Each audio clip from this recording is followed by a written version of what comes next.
gabi. Paano natin malalaman na sulpot o peke ang isang iglesia? May mga palatandaan po yan. Una sa palatandaan, not founded by Christ.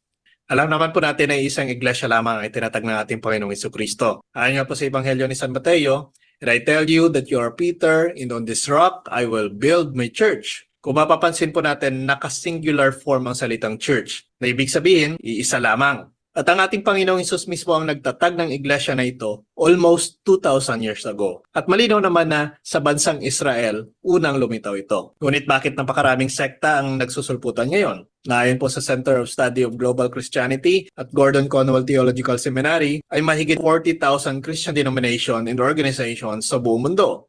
Sa more than 40,000 na ito, alin dito ang totoo? Meron po tayong tatlong basihan. Una, sino ang founder nito? At kung hindi si Kristo, malamang iisang tao.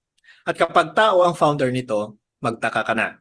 Dahil ito po ay patotoo sa sinasabi ng ating Panginoong Jesucristo na sapagkat may lilitaw ng mga huwad na Kristo at mga huwad na propeta. Magpapakita sila ng mga kamangamangang himala at mga kababalaghan upang iligaw kung maaari maging ang mga hinirang ng Diyos. Kaya huwag kang magpakampante o kahit ang pamilya mo. Pangalawa po dito, kailan po ito'y tinatag?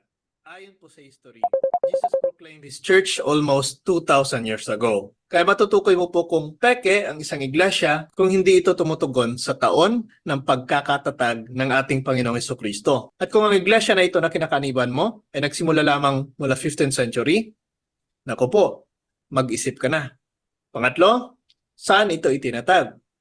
Nagsimula po ang tunay na iglesia ng ating Panginoong Jesucristo sa bansang Israel, hanggang sa lumaganap sa Roma na kung saan ay naging malaking rason upang kumalat sa buong mundo. Now, kung ang iglesia na kinakaniban mo ay nagsimula lamang sa ibang sulok ng mundo, lalong-lalo na kung ito ay made in the Philippines, magtaka ka na at baka nabudol ka na. Malalaman lamang po natin kung tunay ang isang iglesia o isang sekta kung si Kristo, ayon po sa Mateo 16:18, ang nagtatag po nito. Kaya kung isa ka po sa mga kaanib ng ganitong iglesia, mag-isip-isip ka na.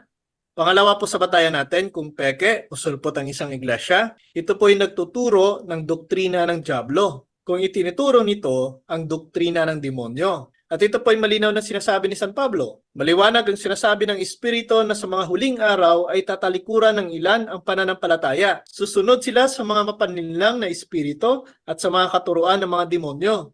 Ang mga katuroang ito ay pinapalaganap ng mga taong sinungaling at may mga manhid na budhi. Ipinagbabawal nila ang pag-aasawa at ang ilang uri ng pagkain, mga pagkaing nilikha ng Diyos upang kaining may pasasalamat ng mga mananampalataya at nakakaunawa ng katotohanan. Ang lahat ng nilikha ng Diyos ay mabuti at walang dapat ipalagay na masama. Sa halip ay dapat tanggapin may pasasalamat sapagkat ang mga ito ay nilinis ng salita ng Diyos at ng panalangin. Take note, ito ay nagbabawal ng pag-aasawa at pagbabawal din ng ilang uri ng pagkain. May mga sekta ngayon na kapag hindi ka member ng kanilang iglesia, ay pinagbabawal nila ang pag-aasawa dito. At may mga sekta din na nagbabawal ng ilang uri ng pagkain. Take note, doktrina ng demonyo. Dahil pinagbabawal nila ang pag-aasawa at maliban sa mga Gnostics na nagbabawal ng pag-aasawa, may ibang sekta rin na nagbabawal sa hindi pag-aasawa sa hindi kaanib nila. At nagbabawal ng ilang uri ng pagkain kagaya ng pagkain ng dinuguan at ng iba pa. Kaya kung isa ka sa mga kaanib ng ganitong iglesia, mag-isip-isip ka na. Pangatlong basihan ng isang peking sekta, kung ito po ay nagre-require ng 10% sa mga miyembro o 10% mula sa mga kinikita nito. At upang tuluyan ka mautos sa kanilang mga panuloko, gagamitin pa nila sa iyo ang talatang ito. Malakyas 3:10. Sinasabi dito, dalhin ninyo ng buong buo ang inyong mga ika-10 bahagi sa tahanan ng Diyos upang matugunan ang pangangailangan sa aking tahanan. Subukin ninyo ako sa bagay na ito kung hindi ko bubuksan ang mga bintana ng langit at ibuhos sa inyo ang masaganang pagpapala. Sinasabi nga sa verse, subukin mo ang Panginoon sa iyong pagbibigay ng 10% ng mga kinikita mo at malalaman mo ang kanyang ganti. Diba? Nakakatakot kapag hindi nasunod. Ngunit ito ba'y utos sa ating mga Kristiyano?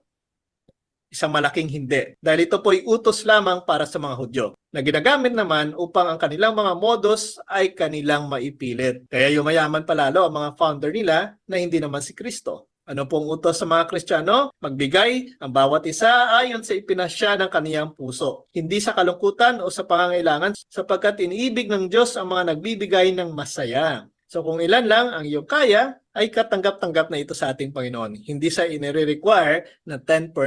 So ayon pala sa ipinasya ng konsensya mo, hindi sa ipinasya ng pastor o ng ministro. Kaya kung isa ka sa mga kaanib ng ganitong iglesia, mag-isip-isip ka na. Pangapat, malalaman mong kakasulpot lamang kung ito ay nakarehistro sa Security and Exchange Commission. Bakit po? Dahil isa lamang po itong patunay ng sekta na ito ay made in the Philippines. At obligado sila na magparehistro dahil tunay na hindi ito reliyon, bagkus sa isang corporation. Diba? Take note, ang tunay na simbahan na tatag ng ating Panginoong Jesucristo ay hindi sakop sa batas na ito. Dahil si Kristo ay hindi nagtatag ng kanyang iglesia sa Pilipinas, ni hindi gumawa ng isang korporasyon. Kaya huwag maniwala sa sekta na nagsasabi na sila ang tunay na iglesia. Baka masilsto ka at kumagat sa mga binibenta nila upang sila ay kumita. Kaya kung kayo po ay kaanib ng ganitong sekta, naku po, mag-isip-isip ka na. Ang lima, isa sa mga palatandaan na peke ang isang sekta kapag ito'y nagtuturo ng sola scriptura o Biblia lamang ang pinaniniwalaan na tanging otoridad sa pananampalatayang Kristiyano. Take note, ang kahulugan po ng sola scriptura, we don't accept any norms for faith except what we find written in canonical scripture. So kung ano lang kanilang nabasa sa Biblia, ayun ang kanilang paniniwalaan. Kaya malamang hindi rin nila dapat paniwalaan ng Facebook kasi hindi rin naman mababasa sa Biblia. Di ba? Na ibig sabihin, walang mga sektang ito kung walang Biblia. At pag walang Biblia, wala pala silang basihan ang pangalan ng kanilang iglesia. Di ba? Paano po natin masasabi ito? Marami na pong ganitong iglesia, kagaya na lamang po ng Iglesia ni Cristo na ibinatay ang kanilang pangalan sa Romans 16:16. Baptist Church na ibinatay ang kanilang pangalan sa Acts chapter 2 verse 38. Born Again na ibinatay ang kanilang pangalan sa John 3:3. Members of Church International na ibinatay ang kanilang pangalan sa 1 Corinthians chapter 1 verse 2. Kaya hindi na rin po nakapagtataka na ang mga ito ay nagkakaisa sa pagsira ng simbahan. Dahil mga parehong sulpot, parehong pekang iglesia, kaya pareho rin po ang paninimala. Of course, ang magiging tugon po nila dito, hindi ba sapat ang Biblia na salita ng Diyos? Sabay gamit po ang verse na 2 Timothy 3:16, ang lahat ng kasulatan ay kinasihan ng Diyos at kapakipakinabang sa pagtuturo, sa pagsaway, sa pagtutuwid, at sa pagsasanay sa katwiran. Take note, tama po ang nakasulat at yan naman talaga po ang nararapat. Ngunit wala pong nakasulat dyan na sola scriptura o Bible alone lamang. At yan po ay nagpatotoo sa sinasabi po ng ating Panginoong Jesucristo. At maraming bulaang propeta ang lilitaw at ililigaw ang marami. Kaya kung ang ating batayan ay Biblia lamang, marami pa ang itinuturo ng ating Panginoon na hindi po na nakasulat. John 21 verse 25, na kung isusulat ang lahat ng ginawa o itinuro ng ating Panginoong Jesucristo ay hindi magkakasya sa mundong ito. At kung pagbabatayan rin po natin, ang sinulat ni San Pablo batay po sa paborito nilang bersyon ng Biblia ay ito pong nakasulat. 2 Thessalonians chapter 2 verse 15, King James Version. Ano pong sinasabi dito? Therefore, brethren, stand fast and hold the traditions which ye have been taught, whether by words or our epistle. May tradisyon na sinusunod po ang tunay na simbahan simula sa mga apostol na namahala ng iglesyang itinayo ng ating Panginoon Jesucristo. Kung sa tradisyon ang kanilang argumento na hindi makikita sa Biblia, kagaya po ng mga tradisyon na ginagawa ng ating simbahang Iglesia Katolika, ay malaking kakulangan po iyan sa paghahanap ng katotohanan. Dahil tanging ang tunay na iglesia lamang ang nakakaalam ng tradisyon na iyan na ipinagpasa-pasa hanggang sa kasalukuyan. Kaya hindi po nakapagtataka na palagi itong argumento ng mga ibang pananampalataya dahil hindi naman talaga sila kabilang sa iglesia na nagpanatili ng tradisyon ng mga unang Kristiyano. Niwala nga silang koneksyon sa ating mga apostol. Diba? Kaya ano pong sabi ni St. Paul? Ngayon, inuutos namin sa inyo, mga kapatid, sa panalangin ng ating Panginoong Jesucristo na iwanan ninyo ang sinumang kapatid na lumalakad sa katamaran at hindi ayon sa tradisyon na tinanggap ninyo mula sa amin. Ito po ang patunay na hindi Biblia ang iniwan ng ating Panginoon, bagkos ay Kristiyanong simbahan, the Catholic Church. Matthew 16 verse 18. Kaya kung wala ka talaga sa tunay na simbahan, lumalabas na patuloy ka pa ring lumalakad sa katamaran na hindi ayon sa tradisyon na iniwan ng mga apostol. So ayan po mga curious, ito po ang ilan sa mga patunay na peke o sulpot lamang ang isang iglesia. Kaya kung narinig nyo po ito, kung napanood nyo po ang video na ito, at kung may mga kakilala po kayo na naloko ng mga sektang peke, at hindi tunay na tatag ng ating Panginoong Jesucristo, maaari niyo po itong ibahagi upang makatulong po sa paglilinaw at makapagbigay po ng kaalaman, ng katotohanan at mabigyan po ng kaliwanagan. So ayan po mga curious, panatilihin po natin maging matatag ang ating pananampalatayang Katoliko dahil ito lamang pong simbahan, ito lamang pong iglesia na itinatag ng ating Panginoong Jesucristo na may matibay na koneksyon talaga sa mga unang Kristiyano, sa mga apostol at sa ating Panginoong Hesus. Kaya maging isang tunay na Katoliko sa salita at sa gawa. And again, maaari nyo rin po itong ipakita sa pagsuot po ng ating Catholic t-shirt na available na po para sa inyo. Muli po, this is Mr. Curious Catholic. Kasama po ninyo sa pagtatanggol ng ating simbahan. Pro Deo et Ecclesia. Sa Diyos po ang lahat ng kapurihan.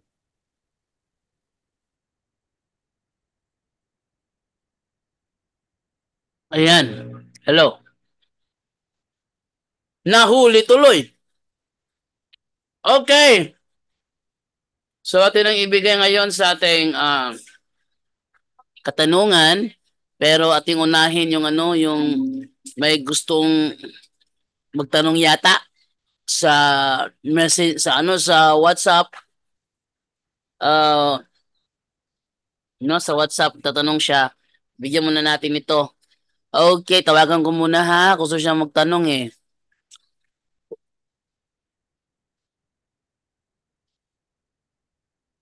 Yan din ha. Sagot ba? Hello bro? Hello bro, narinig ako dyan? Oh, narinig na bro, narinig naman kita kasi kanina nakakunik kayo sa yung sounds para tira yung tawag ito yung stereo. Alam na, mic, kaya tinuto ko yung Bluetooth. Yun pala. Kaya sa cellphone. Okay, go ahead bro. Anong gusto mo itanong bro? Ibang ko gusto bro, yung tawag nito mga tinatawag na superstitious belief. Paano ba katotoo itong yung na sinasapian ni Santo Niño? Ano ba yun? Ano ba yung ibig sabihin nun? Sinasapian ni Santo Niño. Okay. Diyan ba tinanong natin ako, diyan ba si Brother Windel? Wala si Brother Windel. How about Brother Tata? Wala rin si Brother Tata. So wala si Brother Windel, wala si Brother Tata. Ang sagot diyan, Brother, huwag kang maniwala sa sinasapian ni Santo Niño. Dahil peke yan. Nagpapakunwaring bata. Bata-bata yung kanyang boses para kunwari is bata na sa salita. Yan ay isang palatandaan na peke. Bakit? Ang Santo Niño ay malaki na nang umakyat sa langit. Ba't malaki na? Ganon. Yung Santo Niño, si Kristo yon. Así que al Santo Niño cueva a nacer lo llamaran Hijo de Dios. Siya ay umakyat sa langit, matanda na. Edad 33. Paano nangyari na siya'y sumasanib sa isang katawan, nagbabalik boses bata? Hindi totoo yun. Huwag kang maniwala doon sa mga ganong klaseng estilo na nagpapakunwari daw bata. Hindi totoo yun. Bro. Kaya nga, kasi minsan dito, nagpapalo kami, kasi pilit niya na paniwalain ito. Matagal-tagal natin nagsubay sa programa ng punto per punto at sa kayo exorcism na wala talagang ganon. Sabi nga, papunta na ako doon kasi ang mait na yun. Sabi ko, ano ba yung tawag tingin mo sa amin na loko-loko dito? Kasi punta pa kami doon. Saan lugar yan bro? Sa bro, sa Baungan Bukidnon, Lingating. Baungon Bukidnon. Alam nyo ba na si Padre Darwin ay maraming humahadlang na pasukin ni Padre Darwin ang Bukidnon? Alam nyo ba yun? Kaya nga, doon nga ako nagtataka bro, kasi halos napuntahan ng mga lugar dito sa Mindanao. Itong Bukidnon, Malaybalay, kasi ando dito sa Malaybalay si Diyosisan yung Baungon Bukidnon. Ano kaya ano kaya ang lihim na dahilan kung bakit si Father Darwin pinagbabawalang pumasok sa Bukidnon. Kaya nga bro, nagtataka ako dun kasi dito, maraming mga, dito, yung mga Christmas, yung maraming tao dito talaga bro. Ano naman ang ginagawa ng mga Ah, dyan, bro? Ng mga bishop nyo sa lugar na yan na merong mga grupo na nagpapasanib kay Santo Niño. Ano yung kanilang ano dyan? oh, At nagtuturo. okay, tanong nga ako. Kasi nung nakaraang buwan, meron silang ginagawa ang ritual doon sa Bundok. Yung tapos ng ano, yung bago lang tapos yung Holy Week, di ba Easter Sunday? Oo. Di ba Easter Sunday? Yun, pinuntahan kami dito. Kasi nung tanghali ng linggo, Easter Sunday, may ginagawa sila doon na magtirik ng ano, yung tawag ito, yung cross. Tapos may ritual na ginagawa nila doon. Tapos may dasal-dasal sila doon. Nung bumalik na sila dito sa amin, dito sa munisipyo namin, ito na. Kasi pupuntahan kami doon kasi para bumait daw kami. Eh, isip-isip ako, ano ba tingin na sa atin dito? Gulo-gulo, ano, ganun ba? Tapos, hindi ko pumunta doon kasi mga bata lang yung inutusan. Nung sinabi ko na hindi ko pupunta, siya talaga mismo ang pumunta dito. Kasi sabi doon ng ano mo tawag ng seminaryan, di ko inanong ko na anong pangalan ng seminaryan. Sabi ko, kaya galing yan, sisimbahan ba yan? Ano? Hindi daw. Kasi di na paliwanag kung anong klaseng grupo or religious ba yan, ang tawag yan. Hindi ako hindi talaga ako nagtatawag ng sandali kasi ayaw ko talaga. Gano'n, ah, hindi pa natigilan yung bunganga niya, parang masinggan yung bunganga niya eh. Basta, Yan na po. mas maganda na ano nyo yan, gawan nyo ng paraan yan. Kung ikaw ay isang aktibo na manggagawa sa simbahan, gawan nyo ng paraan yan, bro, para maano yan, ano ba tawag doon? Matigil yan. Kasi, pag hindi yan natigil, hindi mawawala ang contamination sa mga taga-Bukidnon nang dahil sa kanilang presensya. Kaya, doble ingat tayo sa mga ganyan, bro. Masasabi ko lang dyan, huwag kayong magpapaloko sa kung sino mang grupo na nagsasabi, sinasaniba daw ni Mama Mary, sinasaniba ni Santo Niño. Kasi si Kristo umakyat sa langit, 33 na, ano ang reason magbabalik bata siya? Kaya nga, kaya nga, kaya nga, doon ako punta tayo. Eh, muntik pa, muntik na kami sabi ko, ayaw ko, kayo lang. Mm-mm. Hindi niyo, kayo lang. Ano niyo yun eh. Kapag niyo na sumalo dyan, huwag niyo lang kami idamay or ipasali dyan. Medyo galit. Pag magandaan na lang dito sa amin, hindi naman pumapansin. Yun, meron naman tayo yung kasabihan na ibigin mo yung kapuado. Sabi ko, yung dumaan dito, nagkakaon na ng sa daan ko, na ipinansin ko naman, sabi ko, saan ka pupunta, sabi nga, pero kung gano'n, eh, kumulo naman, sabi mo, kung pwede ng eskwelahan, ano yan ang nabasa. Buti nga, kasi kung hindi tumingin talaga ako, ayaw ko talaga. Okay, alam ko na yan, alam ko yung mga ganyan. Pero, may ba tayo?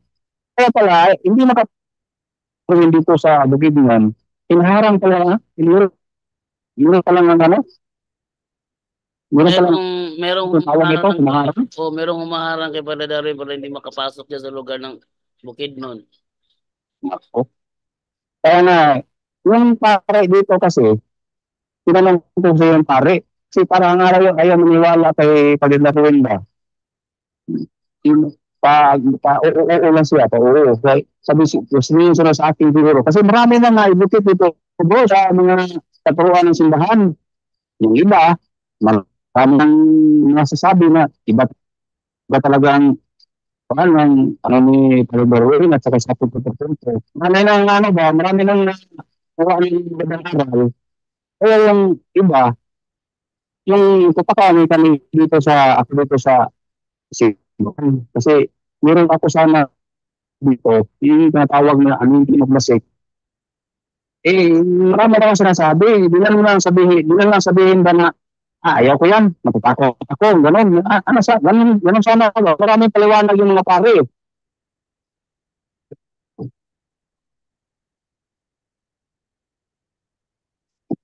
Basta bro, pagka ganyan ang pinag-uusapan bro, kayo nasa simbahan, kayo mga manggagawa, kayo gumawa ng paraan na makatikais yung inyong mga inyong mga kasama sa simbahan. Ganito yan, bro. Marami kaming live patungkol sa mga talks na ganyan. Actually, yung aming talks ito sa sa office, paulit-ulit na lang. Alam ko naman naintindihan niyo yung Bisaya ng mga topics nila. Mag-take note kayo at kayo magturo sa lugar ninyo.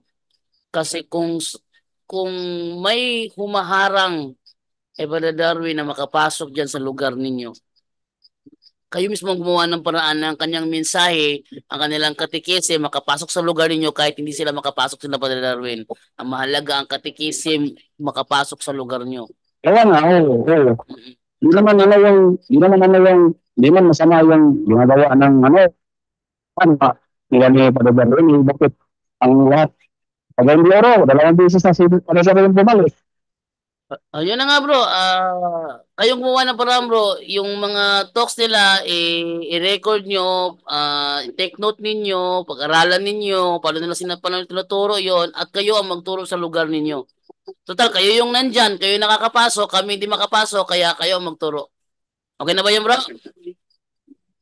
Okay na yan, sige bro, ano lang, subabay lang ako dahil sa mga programa niyo ngayon, panood ko ngayon sa punto live, kasi naman umpisa na yan, umpisa na.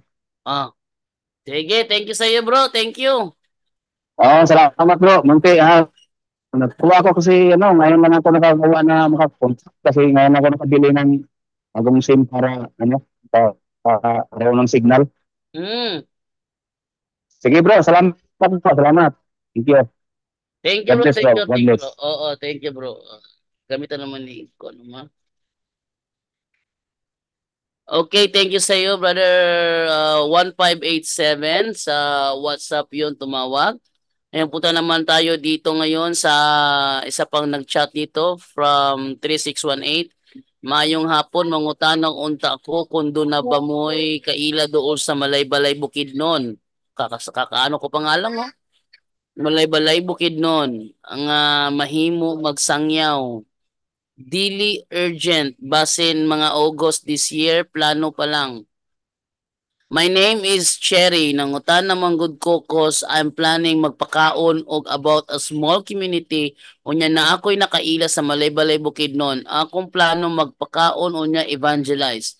Ingon ako friend, ako kuno musangyaw pero dili manggod ko confident mao nangutan ako. Or asa ka pwede makontak si Bro Wendell kasi around Mindanao siya, di ba? Dili manggod ko familiar sa mapa sa Pinas. Mao lang akong tuyo unta. Daghan kaayong salamat, wala man ko kahibalo kung unsa ang pag-research. I mean kinsa makatabang nako preach adto mag-speak kasabot kuno binisaya sa Puris of the Poor kuno na nga area daghan kaayong salamat. Okay, ating ibigay ang number ni Brother Wendell sa kanya para makontak niya si Brother Wendell. From Bukidnon, okay? Brother Wendell, kung sakali may kumontak sa'yo, ha? Ako yung nabibigay ng number mo. Kasi hindi ako makapagbigay ng number ni Brother Dar. Yung number mo na lang binibigay ko. Total, nasa screen mo naman yung number mo. Okay. 37441 wala man bro JD. I am originally from Bukidnon but wala man may mailad ana depends na sa katigwangan nila. Wala man may madala ana. Hayaan mo pag uwi ko ako ang magdala kay Father Darwin. Hindi siya makakapasok diyan pag hindi pinayagan ng hindi pinayagan ng ninyo ng ano tawag dito? Inyong bishop kasi nasa ibang teritoryo 'yan. Okay, tingnan mo nang ibigay na lang muna sa Zoom kay Ruel Sabanal. Ruel Sabanal, good evening. Hello bro. Hello bro, good evening sa iyo bro. Magandang gabi sa lahat ng sumubaybay sa Punto por Punto Worldwide. Magandang gabi. Dalawang tanong lang, bro. Okay bro, go ahead bro. Bro, yung nagtanong ako dati ni Father Darwin about sa 1 year nga dili mo kaon og baboy dili mo kaon og all meat every Friday. Sabi niya devotional daw to. Yung whole year devotional. Kapag hindi ba yun natupad, bro, nagkasala ka ba? Kapag Okay, brother Angel, pakisagot ang tanong niya. Ang tanong niya, yung bang kautusan na huwag kumain ng baboy tuwing, ano yung bro? Tuwing Friday, Biyernes. Friday sa sulod sa usa ka tuig, bro. Sa loob ng isang taon. Pag hindi ba masunod, brother Angel, makakasala ba daw sila? Pakisagot. Kasi sabi niya devotional yun eh. Devotional daw yun. Makakasala ba daw sila o hindi? Oo nga, narinig ko yung sagot ni Father Darwin doon, devotion. Kasi kung pag-aaralan natin, it's not a devotion, it's a discipline, and it's a law. No? So sabi kasi ni Father Darwin, devotion yon, hindi daw batas. So, Yes. doktrina. Yeah, so nagulat ako doon dahil nga nakasulat siya sa Code of Canon Law. So walang devotion sa Code of Canon Law eh. So, basahin mo sa 1249 para mas maano natin. Although alam naman natin lahat to, pero iba baka hindi pa alam. Bro, Code of Canon Law nga para maano ng iba para naman may batayan tayo. 1250, 1251. Bro Jando? Yun na nga, bro. Shock po ko sa yang ni Father. Kasi Diniscuss na natin to dati. Alam mo, tanong na po dito. i-send nyo yung i-search nyo yung sa YouTube channel natin, si Father Mike Smith, baka kilala nyo yun, yung pari siya, nag-iisa, naka-black lagi, na magaling na pari. Sinabi niya yun, why Catholics don't eat meat on Friday? Pinaliwanag niya talaga, no? Because pinaliwanag niya yun, hindi siya nagbigay ng Code of Canon Law pa yun, pero ang paliwanag niya, biblical, sabi niya, because Jesus died on Friday. So dapat sabi niya, we commemorate that. Just like Sunday naman, he was resurrected on Sunday. That's why we have this holiday of obligation Sunday. So, yun nga, no? Tapos tinanong nung sumagot si Father Darwin, no? Tinanong ako after nung wala na si Father, tinanong ako ni Bro Junri, siyempre authority si Father Darwin natin, no? But siguro although it's not an obligation, sabi niya, so devotional lang daw. But if it is in the Code of Canon Law, it's a law eh. Kaya nga Code of Canon Law, it's a law. The devotional Ano yung bro? Code Canon Law number? 1250 bro, 1251. Law yan, hindi siya devotional. 1250, 1251 pala. Okay. Ito yung sinasabi. The penitential days and times in the Universal Church are every Friday of the whole year. In the season of Lent, Canon 1251.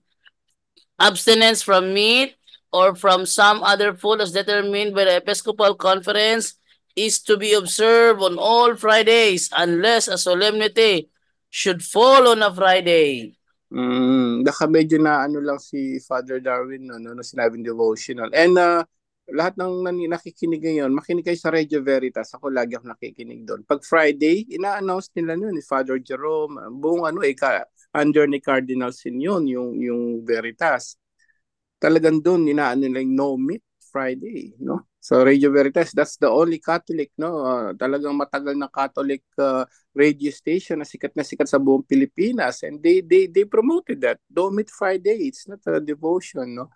And yung Rosa, ang devotion kasi dito yan, may lima kasing D, like pillars ng Catholic Church. May tinatag na yung D na yon, doon papalo doon sa yung una, yung deposit of faith. Yon, hindi mo pwedeng yun, turo ng ating Panginoon Kristo yon. Yung deposit of faith, kailanman hindi pwedeng labagin kahit sino. galing kay Jesus yon. Yan. May tinatawag tayong dogma. Yan. Yung dogma naman, yun ay mga paniniwala na wala sa Biblia na ng mga nangyayari yan, no? Yung mga Immaculate Conception, no? That's beyond the ano, no?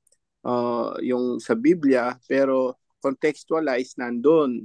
Mother of God, that's dogma. Ngayon, ganun, mayroon naman na doktrina. Ayun, ano ba yung mga doktrina ng simbahan? Mayroon devotion. Iba yung devotion. Devotion yung ayan, yung prayerful life. Yun, no? Yung devotion natin like rosary. Pinag-aralan ko yun eh. At yung panglima, yung yung discipline. Nandun yun. Yung abstinence. Yan. Discipline yun. So, ano, nagkakasala ba? I-review nyo yung ano ko, yung video ko dito sa punto por punto about meat. Bakit hindi dapat kumain ng karne sa Friday? Yan. Kinumpleto ko yun eh. Meron din akong dokumentong inaano na it's a sin. It's a disobedience of the church kasi yun. Ayon sa dokumento ko, hindi ako nag-ano kung walang dokumento. Documented ako noon nung inano ko yan. Sa iba naman, nagtaka sila bakit sila pinapayagang kumain ng ano daw. Pinaliwanag ko, yes. Pag binasa mo sa 1252, bro, para maintindihan ng iba, bakit yung ibang bansa pwede? Pero may ano yon, may condition yon. 1252 nga bro, Jando, Code of Canon Law, kasunod ng 1251. Okay, 1252 ng Code of Canon Law. Ang sabi dito, the law of abstinence binds those who have completed their 14th year.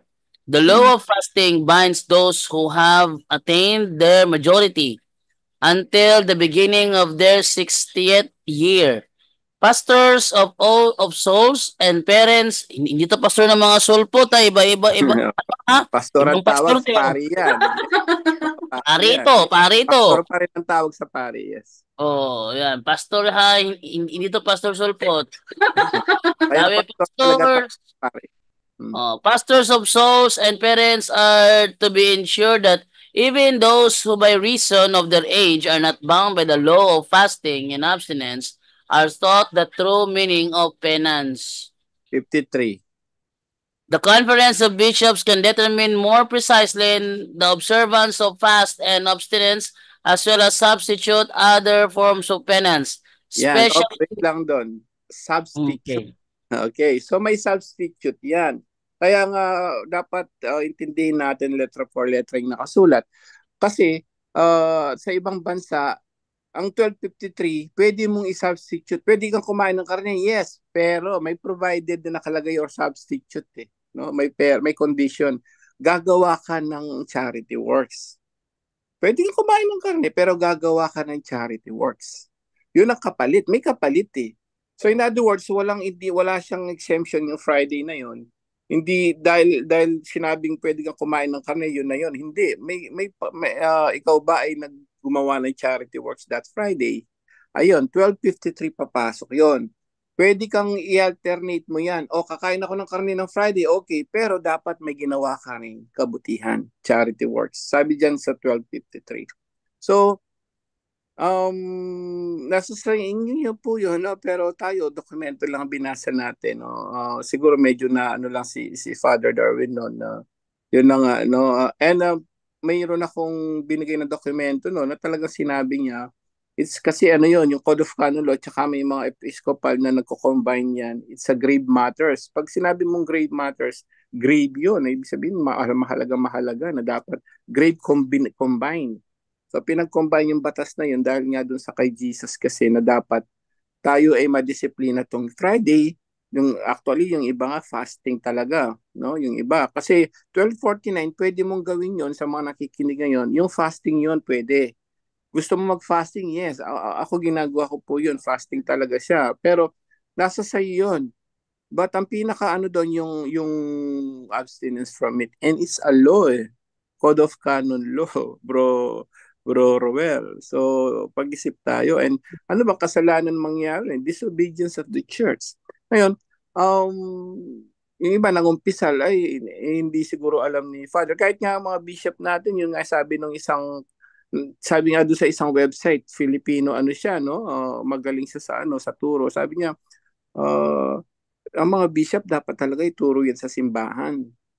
Nasa batas yan, and at the same time, yun nga, sabi nga, it's a sin. Kasalanan talaga kapag nagawa mo at alam mo. Unless hindi mo alam, medyo may ano ka pa, no? So, Oo nga yun bro. yung... Kasi Mm, na-confuse ako kasi yung 68 ng birthday ng aking mother-in-law. yun na nga. Kaya nga nagtanong ako kasi na-fall into Friday ba? Kasi may handaan yan eh. Nagtanong ako ng father kung kuan ba yun? Obliged ba yun tang mo kuan sa kuan? Sabi niya devotional. So, It's a na-confuse law ako. eh.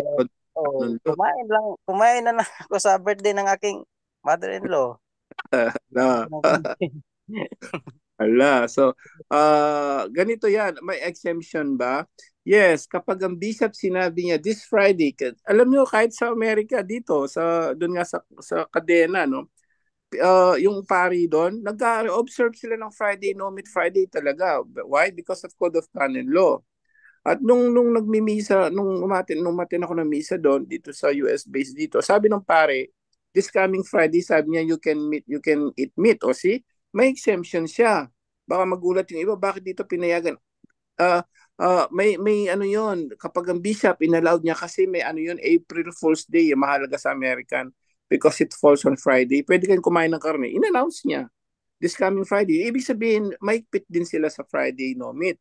Ganon din sa atin dyan sa Radio Veritas, sa Catholic radio natin talaga dyan, na kilalang kilala sa buong Pilipinas at sa buong mundo. Ina-announce sila no meat Friday talaga. So, yun nga, no, nasa sa atin na lang po yun, no? Baka hindi lang na ano ni Father Darwin, but it's a law. It's a law talaga. Code of Canon Law eh. Kaya nga Code of Canon Law. Yung po kapatid, So, ngayon, pwede mo bang pwede bang i-kumpisal? Yes, ngayon pwede sabihin ni Father na hindi rin niya masyadong kabisado yung, siyempre hindi naman lahat. Kinakabisado yung batas ng simbahan. So pwede sabihin na hindi yan kasalanan, ganito gano'n. At least na-kumpisal natin. May mga ganun daw eh, kinonfess nila, hindi masyadong aware yung mga pare. Sinasabi nila okay lang. At least ikaw, yung intention mo, alam mo na sa batas, kinumpisal mo na. Whether binigyan ka ng absolution o hindi, alam na ni Jesus na aware ka doon sa batas na yun, kapatid.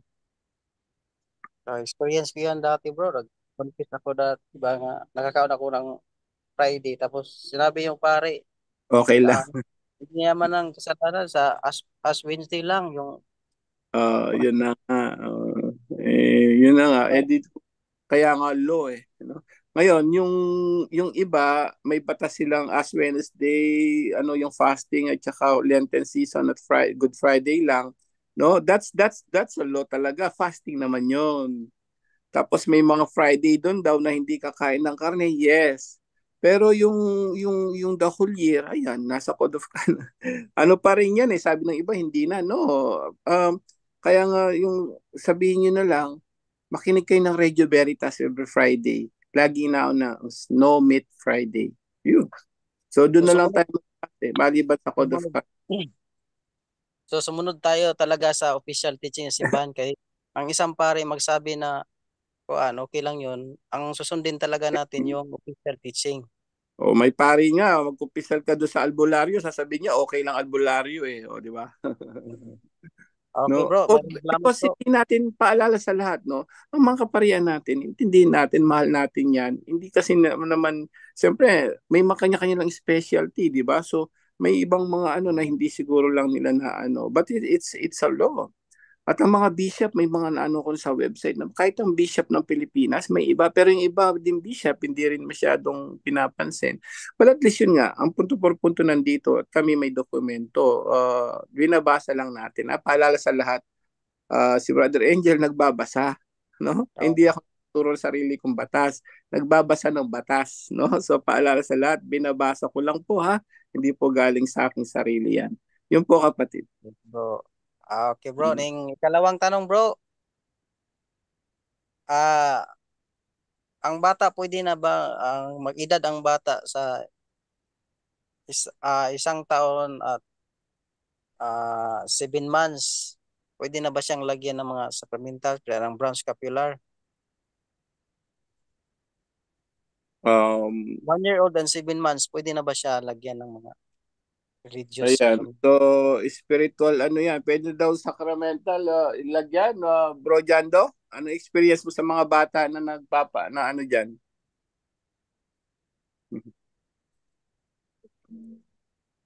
Pero sa akin, ang sacramental, wala namang pinipiling ano yan. Unless, wag lang siyang ano ba yon?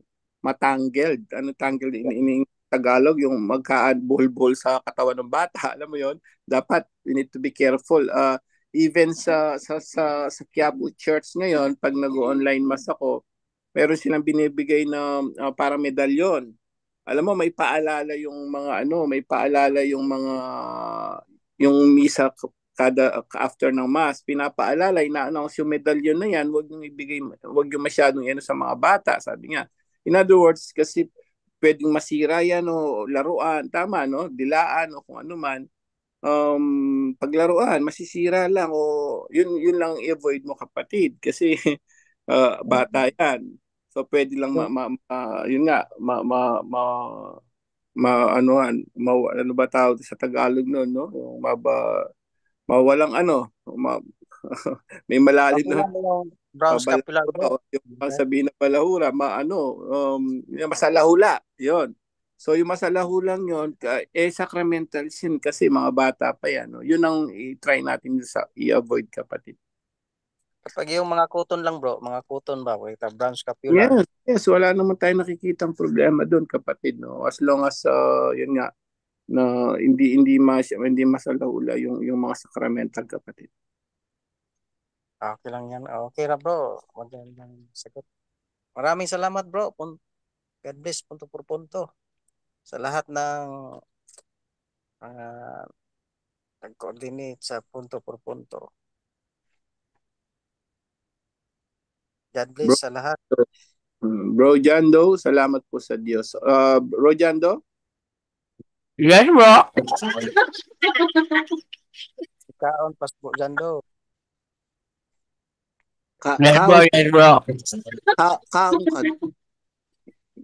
Bro, katong imong bata, bro. Ilang edad yon nilagyan ng sacramental? Nilagyan mo ng brown scapular, bro, Jando? Si Divine? Oh.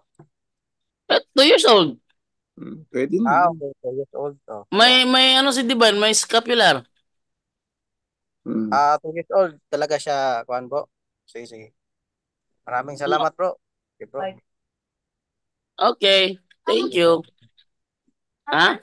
Charger? Ate Marja borrow the charger. Okay, so meron pa tayo dito, no? Thank you sa iyo, Brother Ruel Sabanal, sa iyong katanungan. And then, move naman na tayo sa kabila, pero merong ano rito, merong message pala dito pala. Sabi niya, from 3741, yes, I know, Bishop Pacanya. Uy, Bishop na pala si Pacanya doon. Yes, I know.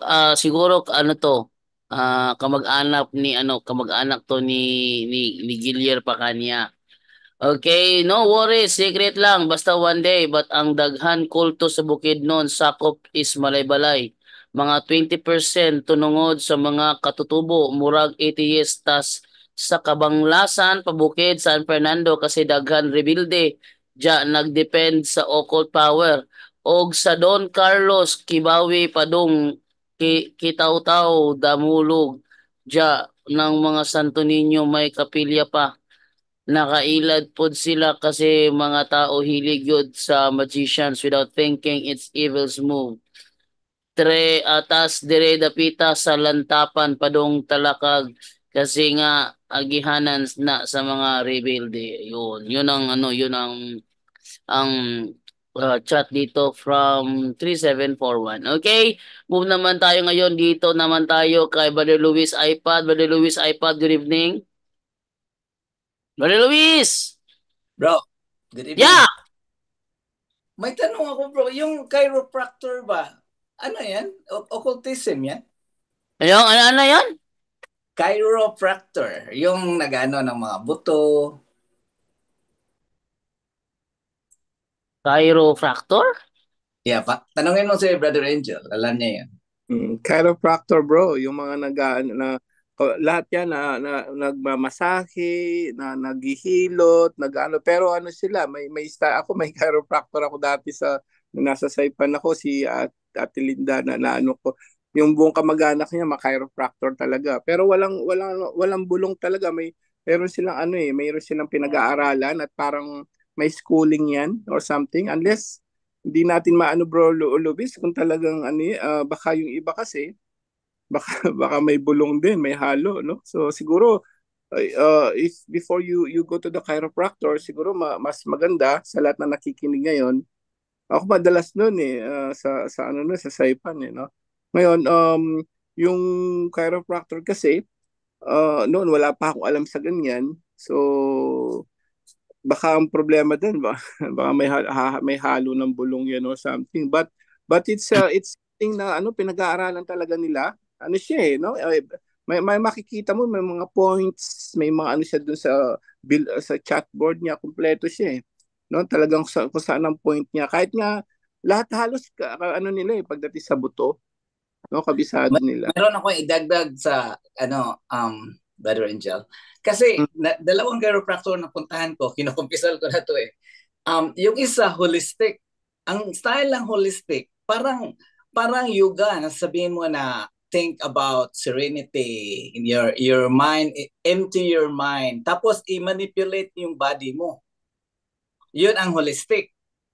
Tapos yung acupuncture naman, kung yung acupuncture niya, kasi yung nag-acupuncture sa akin noon, Korean. So, natanong ko na to partially ni Brother Tata noon, sabi niya, kung walang orasyon yung acupuncture na parang talagang lang ng needle, okay lang yun. Pero kung mayroon siyang halo na na parang occultism, so nakakatakot na like you're trying to live in a state of grace, tapos magawa yung parang gateway ba. So natakot ako bago ako pupunta na chiropractor kasi yung knee ko ng konti. Gusto kong ng consultation. Nakakatakot. So, yung yung second na sinabi mo, bro? Yung isa holistic. Ang pangalawa acupuncture, yung needle. Acupuncture, yun? Yung nag-acupuncture, Korean siya, pero dito na siya naglaki dito siya nag-aaral sa US. I-search mo yung niya, pinanggagalingan kasi halos ng mga yan, galing sa Buddhism talaga, sa Chinese din, no? So, Buddhism. So, may mga sila may, kumbaga, connected lahat yan magmula yung noon, yung mga ancient na mga religion noon Kaya, medyo nakakatakot siya unless yung ano ba tawag doon sa doktor ng mga sa mga doktor ng mga buto talaga, siguro doon na lang tayo pumunta or di ba what do you call the doctor? Therapy. Pwede rin ng mga therapists, no? Kasi hindi sila magkaano ang practice ng chiropractor, hindi sila magkasundo ng yung talaga na medicine, yung nag-aaral lang matagal. Hindi sila hindi nila isa-suggest yung chiropractor. Oo, yun nga, yung orthopedic pala, na. So siguro orthologist, no? Ang sabi orthologist, orthopedic. So orthologist doctors talaga siguro masigurado, no? Although yung chiropractor kasi mas mura at mas madali yan. Parang masama-sahi lang din yan, no? Mas madali siya at kumpleto siya kahit tumasahe, kahit lagnat, kahit matatanggal niya. Galing talaga nila. But paano sila yung pinahiga ka sa bed tapos tinitingnan nila yung alignment ng katawan mo kung crooked a little bit, inaayos nila, kina-crack nila. Ang inaano ko lang nga talaga yung isa nahalo ba yung isa nag-acupuncture, yun ang questionable yung practice niya, lalo na Korean siya. na dito na lumaki. Tapos yung isa naman, holistic, which is like parang yoga. So sabi ko, parang may ano to na konta. Parang new wave na ano ba? New wave na belief ba? Yun na nga, no? So, May pagka-occultism. yun na nga yung nakakatakot yan. The only talagang safe po tayo, talagang mga orthopedic doctor talaga eh, no? So, yung chiropractor sa akin nga, pinag-aralan nila yan. Hindi ko lang alam exactly kung may schooling of chiropractor practice o school, no? Pero i-search mo mabuti, bro, kung, kasi ang may hilot talaga din eh, no? May hilot. Lalo na acupuncture din, sinurse ko yung acupuncture naman na yung mga iba tusok-tusok o yung mga iba naglalagay ng kung ano-anong mga maliliit na baso or something sa katawan, no? And Oh, sinurse ko yan, oo, para daw mawala yung mga lamig-lamig. Yung ano nila talaga, alam mo yung pinanggalingan talaga, ancient yun nga, sa mga Chinese talaga, no? Medicine talaga ang nila, practices yan. Pati yung yoga naman, Hinduism. So nakakatakot din yung yoga. So kaya nga pinagbabawal. Siguro next time bumalik ka kay para maano natin kina Bro Tata at Bro Wendell yung bro. Lalo na sa chiropractor kasi galing ka doon. Eh kung baka sabihin nila occultism yan, di at least ma-confess natin, ma-renounce mo. hindi na-renounce ka na yon dalawa. Kaya Ayun. lang ang masakit yung knee ko, na-injure ko. So, sabi ko, babalik ako doon sa chiropractor pero wala nang acupuncture. Pero sabi ko, baka mayroon siyang mga ginagawa. Parang occultism na practice. Sabi ko, magtanong na lang ako sa inyo. Sabi sa inyo, punto por punto. Yun nga, no? So, at least na-renounce na natin. But if you want to, clarify talaga, more information, ko yan, pwede kang bumalik, bro, pag Biyernes lagi baka Biyernes pa sina Bro Wendell, Bro Tat. Okay na, maghintay na lang ako kaysa ma-doorway pa yun ng attack ang Yes, nga no? Medyo tama yung sinabi nyo, baka maging doorway po pa yun, no? Kasi nagaling kayo doon. So masigurado kasi sila, alam nila yan eh. Meron pang mga iba't ibang practices ng Chinese practice ngayon. Ang dami na lumalabas na pati mga pare tinatanggap, pati doon sumasangguni. Mayroon nga ako nung nung nasa Pilipinas ako, talagang pinaseminar pa yung mga Katoliko na nung nalaman ko kay Father Sikia sa ano pala, occultism pala, no? Pero mga pare, wala siyang alam, pinapaseminar pa yung may tawag no, nakalimutan ko yung tawag no, parang acupuncture style na pagme-medicine, healing siya. And then nung ko kay Father Sikia dun sa liwanag sa dilim niya sa Radio Veritas, ay bawal pala yun. So ko doon, although nagturo lang naman siya, no, yung isang Filipina, may kasamang foreigner. Yung palang tradition na yun galing occultism, sabi ni Father Sikia, nagulat ako. Ayun, so mga expert kasi alam nila yan no? So pagdating sa ganyan, yung mga healing, gamot-gamot na ibang unless mga kapatid, masigurado nga tayo, no? Pagdating sa bone dito, may doctors ng bone doctors, orthologists or orthopedic doctor ang tawag. So mas sigurado tayo sa chiropractor, kapatid. Pag nandyan si Bro Wendell, bro, pasok ka, ka namin. Priority, bro. Sige, salamat. Yun lang siguro yung yung salamat bro sa mga suggestion. Okay na ako, Bro Jando. Kumakain pa. Okay. Thank you sa iyo, Brother Luis. Yan.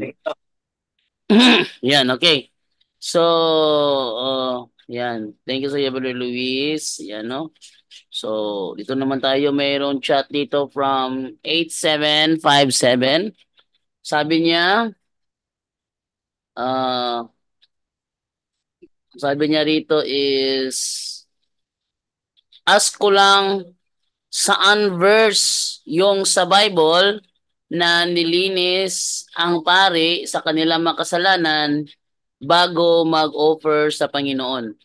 Saan daw sa Bible mababasa yon? Okay, ito basahin natin sa Bible yung yung sinasabi dito sa Levitico 16:20 at isimulan sa 20. No, sabi sa 20 ganito, pagkatapos magawa ni Aaron ang paghahandog para sa dakong kabanal-banalan sa toldang tipanan at sa altar na sunugan ng mga handog, kukunin niya ang pangalawang kambing. Ipapatong niya ang kanyang mga kamay sa ulo nito at ipahahayag ang lahat ng kasamaan, kasalanan at pagsuway ng sambayan ng Israel. Sa gayon, masasalin sa hayop ang lahat ng ito. Ibibigay niya ang kambing sa isang taong naghihintay doon upang dalhin yon sa ilang. Tataglayin ng kambing ang kasalanan ng buong bayan at pagdating sa ilang, ito'y pakakawalan. Pupunta naman si Aaron sa toldang tipanan at dooy huhubarin ang damit na suot niya nang pumasok sa dakong kabanal-banalan at iiwan ito roon. Maliligo siya. Ito yon, maliligo siya sa isang banal na lugar at matapos magbihis ng sariling damit, iahandog niya sa altar ang handog na susunugin para sa kanyang sarili at para sa buong bayan. Ang talatang hinahanap mo, itong nasa Levitico 16:24. Kaya doon sa nagtatanong na si 8757, thank you very much po. Naway napanood nyo po ang aking sagot. Okay, move naman tayo ngayon. Ito naman tayo kay Teka ha, Junden. Jando, ano nga, Bro Louie, nandiyan ka pa po ba? Basahin mo, meron talaga palang siyang may schooling for chiropractor. So, 3.5 years. So, may college of chiropractor. So, parang medicine din pala yan. So, mayroon siyang ganun. Hindi siya yung galing lang sa mga kung ano-ano, Bro Luis, kung nakikinig ka pa. Ayan, nandiyan siya. So nakikinig ka, ito na research natin, no? Maraming college na sa chiropractor, accredited chiropractic colleges. So, yan sa Kansas City. So it's hindi siya exact na occultism na nakalagay lang, no? But parang din, no? Parang medical study pa rin pala. Meron silang ganun na formal study sa sa chiropractor sa college sa Bro Luis, no? Pero mas maganda pa rin natin pa rin kina Bro Tata at Bro Wendell sa susunod. Okay, Bro Jado, back to you.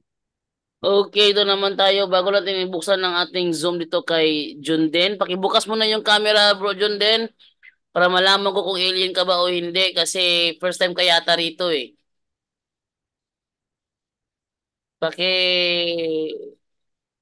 Bukas po. Nakikita niyo ba si Junden dyan? Alien ba o hindi? Okay. Naiintindihan na niya tayo sa wikang Tagalog.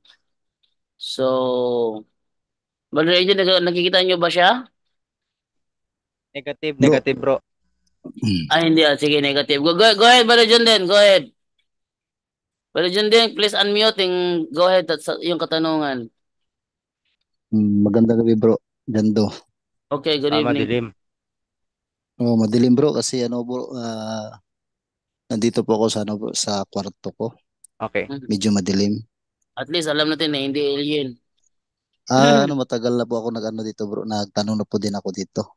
Iba lang kasi yung ginamit ko na cellphone ngayon. Okay, go ahead bro. Ang tanong ko po yung isang linggo ba yun? Na may pari po dito sa amin tapos nagpapa-bless po ako ng sacramentals.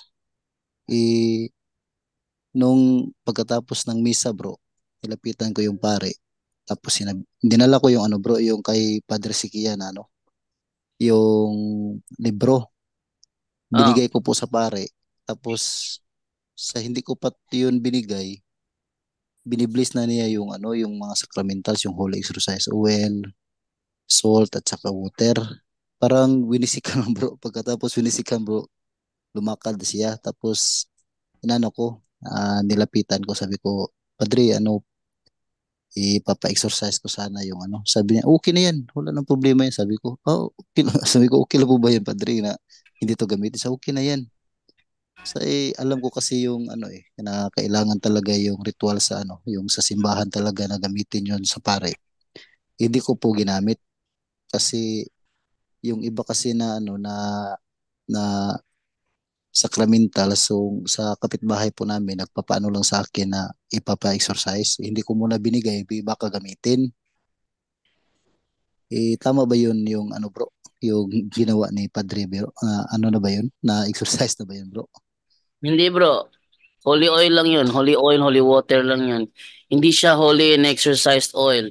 Kasi kapag sinabi kasing holy and exercised oil, dapat ang prayers intended talaga to cast out evil spirit. No, yun talaga ang intention talaga kung bakit kailangan na holy and exercised. Ang gamitin talaga is yung prayer talaga na tingnan natin na tingnan ko lang. Yan, wait lang. Hihingi pa ng tubig si Divine dito. Okay. Okay, okay lang bro.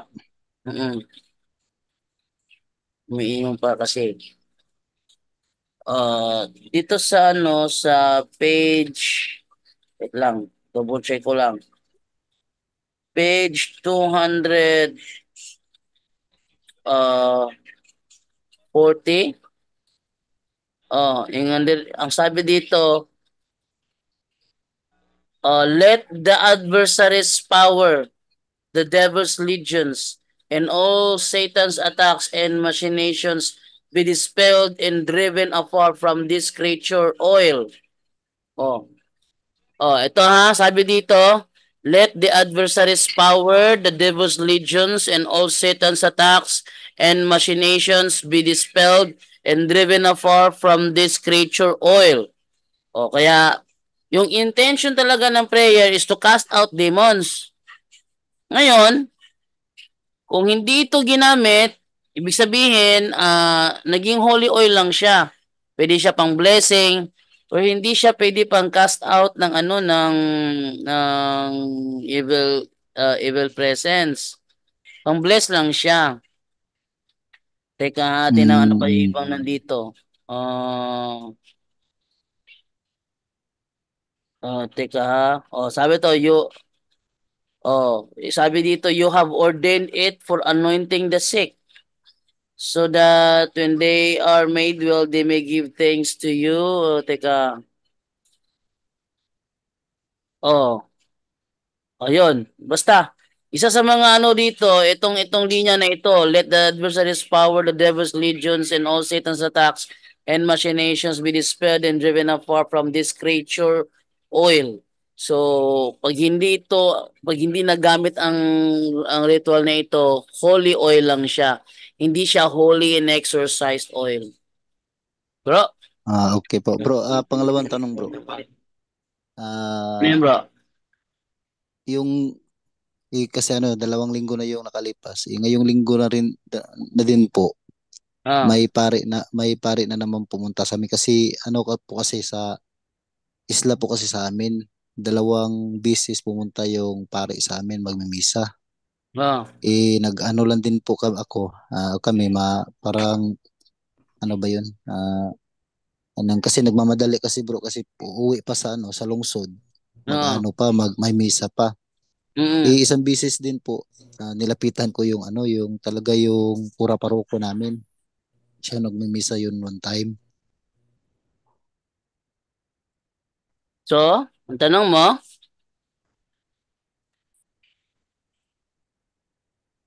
Hello bro. Yung olive oil, pagkatapos yung tubig, hindi niya in-exercise yung asin, tapos nilagyan niya yung tubig, yung asin. Sabi ko, ano ba yung pwede ba yun na hindi niya in-exercise yung asin, tapos nilagyan niya yung tubig na in-exercise niya? Ano po ba sa niyo po? Kasi nagmamadali din si Padre, mangungumpisal nga sana din po sana ako nagmamadali hindi na ako nakakumpisal. Yun na nga po bro. sa tingin niyo po? Ayun na nga bro, holy salt lang yun bro.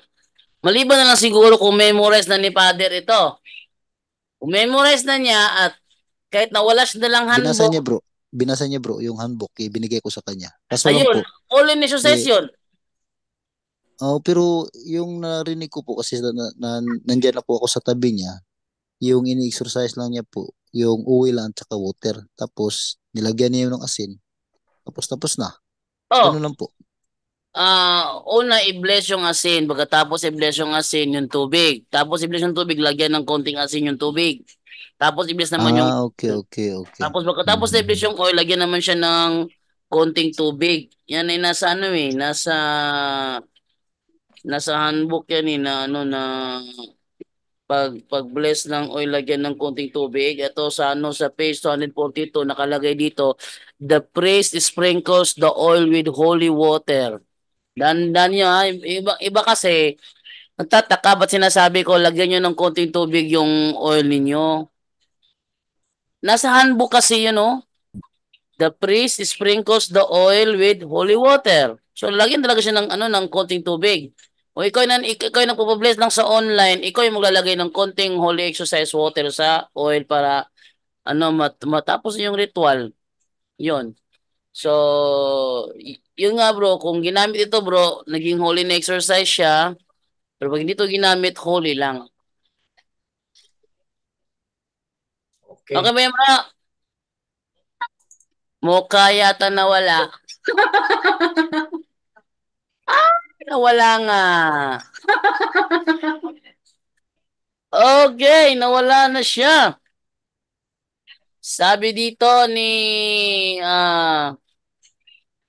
7482, good evening po bro JD. Ask ko lang po tungkol sa pagko-communion. Nagli-live-in po kami ngayon. Kasi pinaprocess pa yung kasal namin sa sibil at imposible rin po ikakasal kami sa ating simbahang Katoliko kasi anti-Christ po siya. Oy, yan po lagi yung pinapanalangin ko sa Diyos. Kumpisal ko na po ito noong Holy Week at wait lang. Wait lang ha. Ano ba to? Parang may nakialam ah. May nakialam sa ano natin sa screen din sa Zoom ah. Agoy. Baka may alien dito ha. Pakitrace, Brother Romel, sino po pinagdududahan natin, Brother Romel? Kasi pinakialam mo na naman yung Zoom. Okay. Dito tayo ngayon kay tingnan natin na kung sino yung mga ano rito, mga co-host dito para malaman natin kung please lang sa mga nananatiling co-host, wag niyong galawin yung Zoom para hindi biglang mag ano. Okay, ating balikan si Brother John Den. Brother John Den? Okay na ba yung Bro, Brother John Den? mayroon pang isa bro. Sorry bro na Sige, go ahead. connecting pa ko. Ang tanong ko po pangatlo po, ano po ba yung araw na may open po kayo ng office and yung deliverance po diyan sa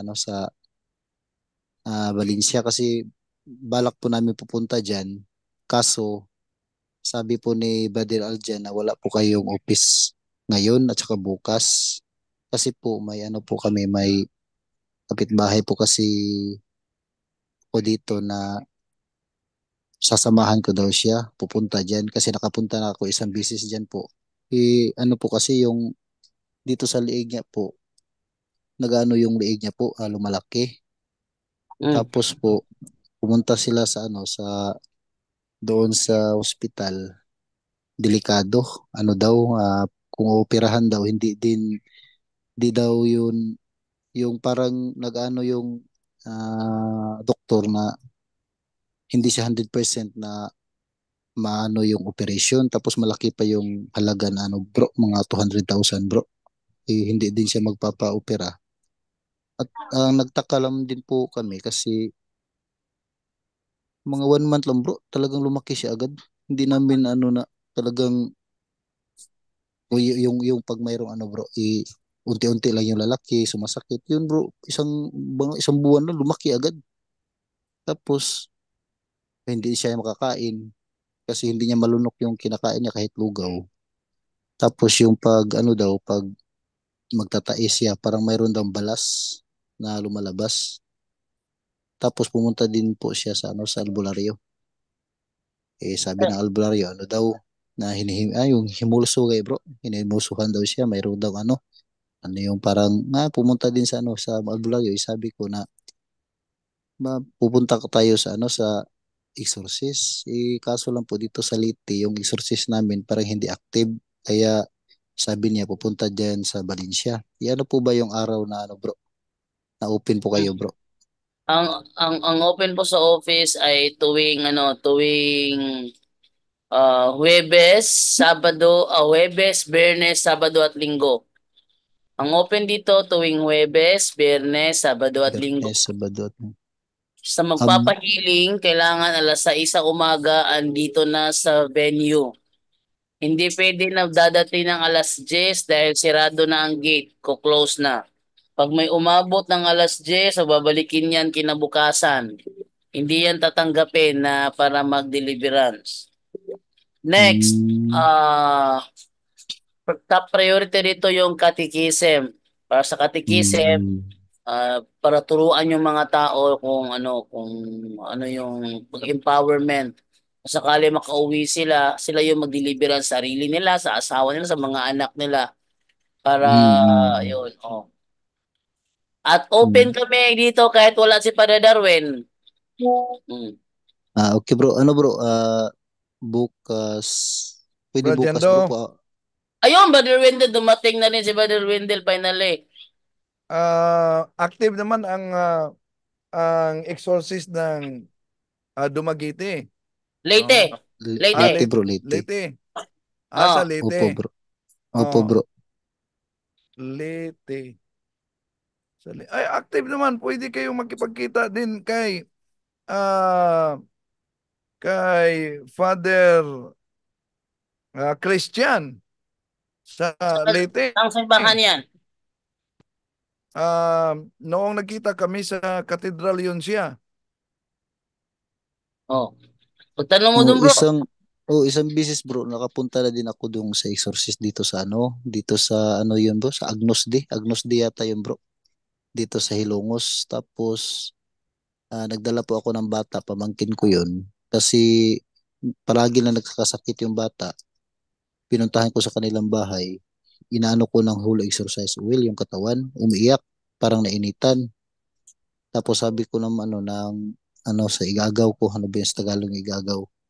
Sabi ko punta tayo doon, pinsan bro. Pupunta kami doon. Ano lang kasi bro, hindi dinideliverance bro kasi sabi ni Padre na yung i-deliverance yung lang daw, yung sinasapian. Hindi rin kami bro kasi sabi po kasi ni Padre Darwin na kahit hindi po sinasapian, i-deliverance lang. Ibinigyan lang po yata yung yung pamangkin ko ng Holy Exorcise Oil, pero sinabihan ko na binigyan ko na Padre yung pamangkin ko ng Holy Exorcise Oil, pero pinabless ko sa online ni Padre Darwin. Sila lang yung nag-usap yung pamangkin ko. Mas mabuti siguro na makikita siya kay Father Christian Kundi. Father Christian Conde. Saan yun bro? Saang simbahan bro? Saan simbahan daw Brother Wendell?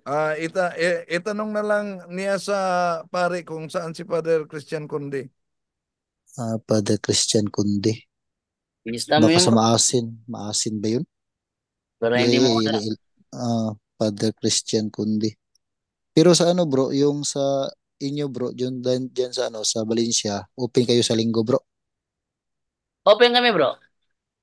Kasi gusto ko rin na makatikais din to yung yung kapitbahay namin kasi palagi din kasi magpupunta ng bro ng mga occultism bro ba, yung sa mga albularyo. Gusto ko na makatikais din bro. Ipapuntayan mo dito bro. Maraming salamat bro. Okay, thank you sa iyo brother Junden. Bro, ikaw na lang mag-mute bro. Teka lang, Junden, ito na lang ako. Okay, so dito na lang tayo naman ngayon sa Bro Jan, si Bro Luis iPad, nandiyan na si Bro Wendell tungkol sa tanong niya. Okay, Brother Luis. Asan? Asa si Brother Luis? iPad, nandiyan pa siya. Ayun. Oh, Brother Luis, nandiyan na si Brother Wendell. Pakibalik yung tanong mo. Brother Bro Luis. Wendell. Bro Wendell. Yes, bro. Hi, good evening. Yung bang chiropractor, bro, may halo ba yung occultism yung practice nila? Okay, nagtanong ako niyan kay Father Winston Cabading, may okay daw at meron ding iba na may halo ng occult, pero mahirap kasi yun determine natin yung nahaluan ng occult dahil lalo na yung mga ginagamit nila na needle na may mga consecrated sa occult daw. Pero hindi lahat, sabi niya. Oh, kasi ang experience ko, bro, yung isa holistic, which is like parang yoga. Oh, yeah, holistic, parang yoga, yung parang sinabi niya, you empty your mind, tapos Ayun, delikado yan. mag-isip ka ng serenity, tapos i-manipulate niya yung balance ng body mo. Naku, father natin. Yun, Pero delikado na yan, kapatid. Yun ang holistic. Tapos yung isa naman napuntahan ko, kinukumpisal ko na to. Yung isa, acupuncture, which is nagtusok-tusok siya ng ano, sabi ko, para to. Tapos Korean pa naman siya. Sabi ko, parang baka may ano to, may halo to yung practice nila. Sabi ko, magtanong muna bago ako babalik ako doon. Kung babalik ako, pero kung ang advice nyo is parang doon na lang ako sa na doktor talaga. Inaano ko lang yung nagtanong kasi ako dahil maraming mga nagtatanong diyan doon mismo sa expert na si Father Winston Cabading, Order of Preacher, isang exorcist. Sabi niya, di naman lahat na occultism, pero mag-ingat lang dahil kahit na yung mga needle umano ay merong mga consecrated, pero yun ang mahirap natin tukuyin, no? At lalo na pag may kaugnayan na sa sinasabing meditation, abay ingat na yan. Nagbabala si Father Sikia kaugnay dyan. Kasi yung gumagamit ng acupuncture, nagamit din siya na yung mga cups, yung suction cup.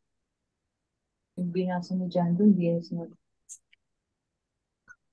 Kaya mag-ingat na lang, no? Dahil lalo na pag connected sa ibang bansa na may connection din sa mga occult, yon, delikado na yan. Sige bro, thanks for your advice. Yan lang siguro, Bro Jando. Okay, sige, salamat kapatid. Thank you for sa research at sa tanong. Sa sagot, I'm sorry. Okay. Bye. Okay, thank you sa iyo, Brother Luis. And then, meron palang ano pala dito pala. Tanong pala sa WhatsApp. Ang sabi, ganito. Brother Wendell, pinapahintulot, alaw ba ng Katolik itong ganitong uri ng St. Benedict Medal? Brother Wendell? Saan yan? Ito? Ito. Crook Kung ganitong uri ng St. Benedict Medal, alaw ba ito? Tingnan ko ang letter. Balik sa pikas. Croc sacrasit mihi lox, non dracosit mihi dox vade retro satana. Croc sacra patri benedicti. Ayun.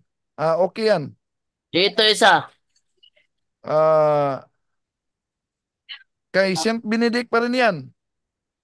Okay to, basta, okay. Okay yan. Basta, hindi galing sa albularyo o di galing sa okultismo. Pero kahit pa ang nakasulat, ito ang nakalagay at yung mga letters croc sacrasit mihi lox don dracosit mihi dox vade retro satana, pero kung galing sa albularyo o okultismo, di na pwede gamitin sa mga Katoliko, maliban lang kung na break ang consecration, na break ang holy ties, na exercise at pinablis.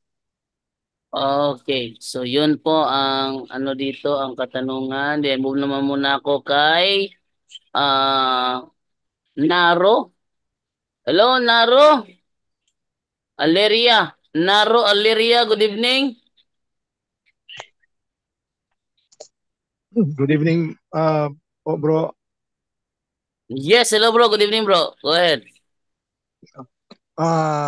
Kagabi, merong nagtanong kung pwede bang magkalawat yung may sakit na ah, hindi pa nakapagkumpisal. So tama naman yung lahat ng sagot ni Bro Angel, base sa Bible, base din sa Catechism of the Catholic Church natin. Dagdag ko lang na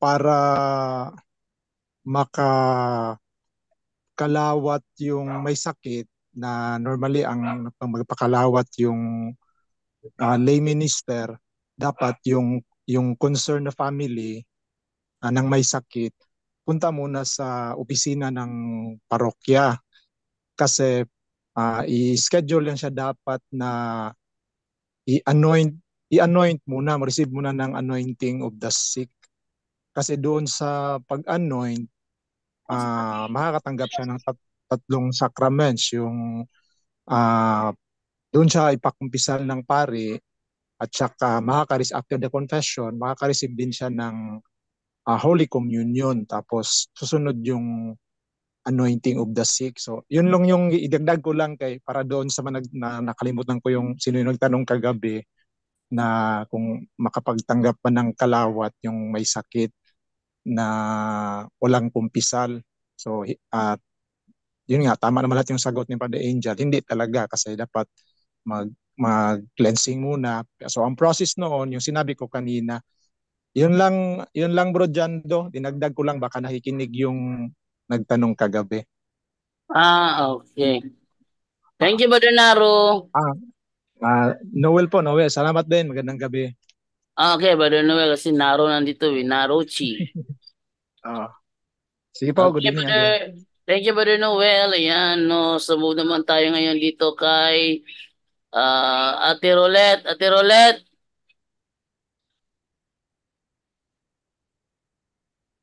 Bro Wala. Jando, meron lang meron lang ako. Sorry, Sister Red, sandali lang. Nabanggit mo, may binabanggit ka ba kanina na ang tubig na gagamitin sa pagbibless ng bahay ay lalagyan ng holy and exercise oil? Hindi. Ang tubig lagyan ng asin. Tapos yung oil lagyan ng tubig. O yan na nga.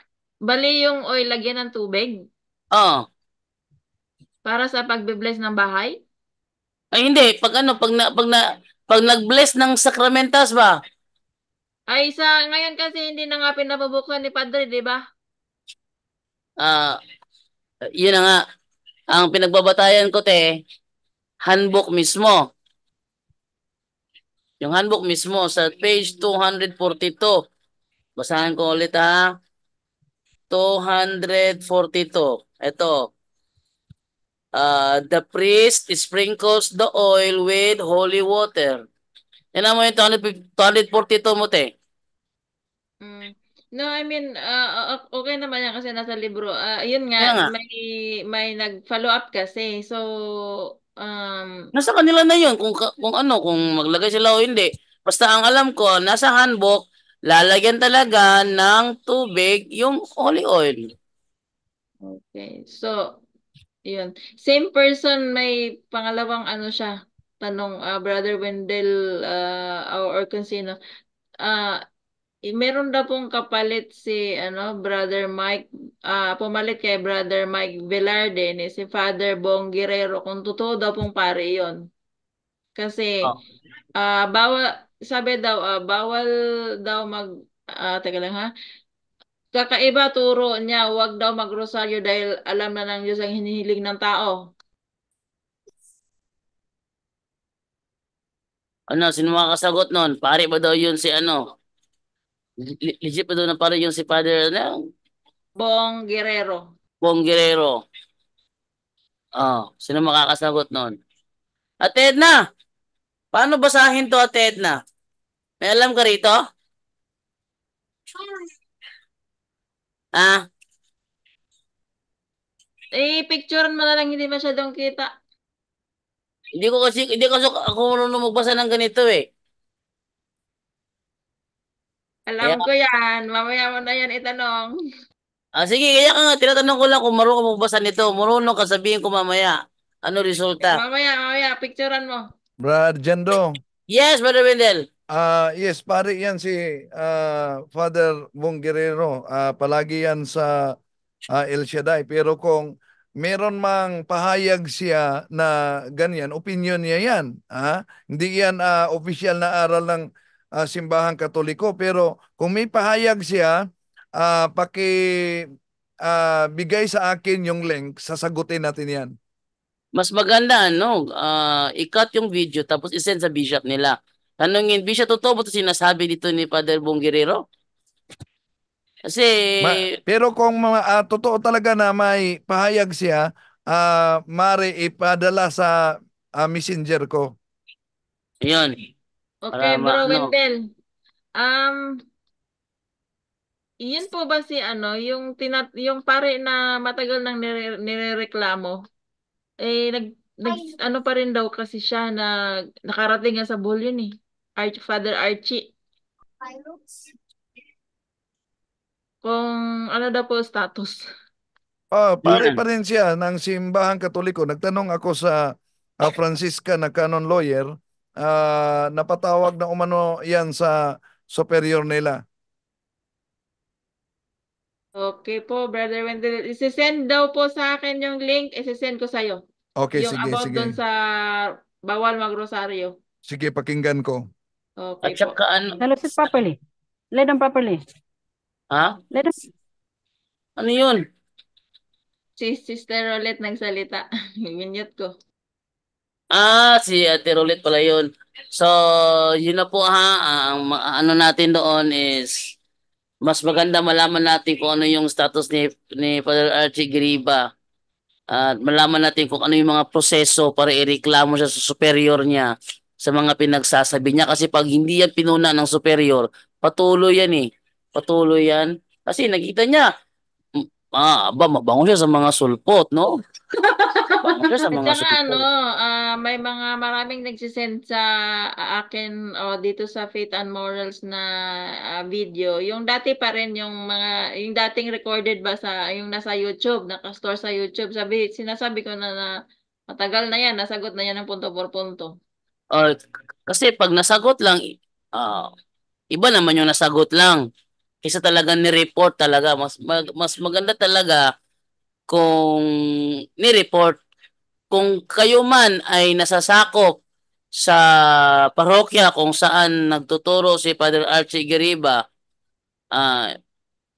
maaari nyo kaming kontakin para anuhin natin, magawa nyo ng paraan na paano kontakin yung kanyang superior para maitigil yung kanyang pagtuturo na wag daw magbasa ng katikisim. Kasi kahit saan mo talagang anggulo tingnan, maling-mali talaga yun eh. Maling-mali talaga. Diba? Siya ang bagong leader ngayon, si Sedna. Yun daw po, kapalit ni Brother Mike. Mike Velarde. Pero okay naman, okay pa, buhay pa naman si Mike Velarde, di ba? May sakit lang. I think so po. Ang spiritual director nila diyan si Bishop Bacani po, no, sa mga El Shaddai mga turo niya hindi na kailangan mag-rosary o ano yan, heretic teaching yan ng church. So heresy yan. So may problema. Brother Angel, ikaw ba may contact kay Bishop Bacani? May number ako dati sa kanya. Nag-usap kami lagi dati noon. Kahit sa amin noon, siya rin na sa SOC. Iparating mo yan. Hindi. Naman nila yung mga El Shaddai, siguro may maraming nakikinig sa ating El Shaddai. Si Bishop Bacani nagmimisa sa inyo ng once a month. Pwedeng yung diretsuhin doon sa opisina niya or or yung mga elder nyo po dyan sa El Shaddai, no? Napakadelikado niyan. Kasi heresy yan, no? Kumbaga, maling turo yan. Pag sinabing hindi ka na mag-grocery, napakadelikadong ano yan. Kung totoo po yan, pero kailangan namang investigation na malaliman yan. Bakit niya nasabi yan, no? Nakakaibang first time natin narinig yan. So, nakaka-alarma yan at si Bishop Bacani, check nyo lang kung paano maano, no? Ayoko na makiano sa kanila, no? Pero titingnan ko kung sa akin pa yung number ni Bishop Bacani at i-check natin kung paano yan. Back to you, Bro Jando. Basta kami sa Punto por Punto, pag kami dito nagsalita, may dokumento. May dokumento. Yung ganyan kami. Kung sakali na meron kayong marinig na mga paring Katoliko natuturo ng ganyan, itanong nyo sa amin, maglalabas kami ng dokumento. Sino kayang mas mabigat na pahayag? Pahayag lang ng isang pare na gaya ni Father Archie Gariba na huwag magbasa ng katikisim o yung dokumento na kinakailangan talaga ang katikisim? Sino dapat ang ating dapat paniwalaan bilang mga tunay na Katoliko? Yung mga pare ba na gaya ni Father Archie Gariba o yung ating mga dokumento na aprobado ng buong iglesia? Okay? Kaya kung sakaling may meron kayong diyan, lang kami, paki-contact lang kami para ating ma-report yan sila sa kanilang mga superior at maiparating yung kanilang mga maling turo na opinion lang naman. Sariling opinion lang naman. O di kaya na denggoy lang ng mga pangangaral ng ang dating daan.